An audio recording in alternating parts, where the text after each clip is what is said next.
ഷീജ വീട്ടിലേക്ക് എല്ലാവർക്കും സ്വാഗതം. നിങ്ങൾ ഈ കാണുന്നത് ഞങ്ങൾ ഇവിടുത്തെ നാട്ടിൽ പ്ലാശ് മരം എന്ന് പറയും. ഈ ഉരുളൊക്കെ ഉണ്ടാക്കാൻ ഉപയോഗിക്കുന്ന ഒരു മരമാണ്. അതിൻ്റെ മരത്തിലെ പൂക്കളാണ് ഇപ്പം പൂത്ത് നിറഞ്ഞ് നിൽക്കുകയാണ്.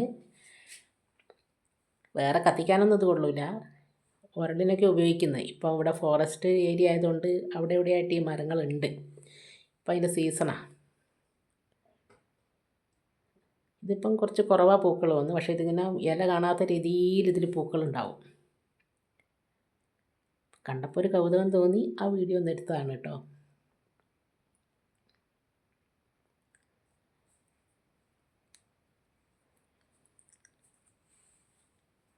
ഉണ്ടോ, കുറേ കൊഴിഞ്ഞു പോയിട്ടുണ്ട്. നിറച്ചുണ്ടാവും, മരം മൂടി നിൽക്കുന്ന രീതിയിലാണ് പൂ ഉണ്ടാവുക. അപ്പം നിങ്ങൾക്ക് വീഡിയോ ഇഷ്ടപ്പെട്ടെന്ന് കരുതുന്നു. ബായ്.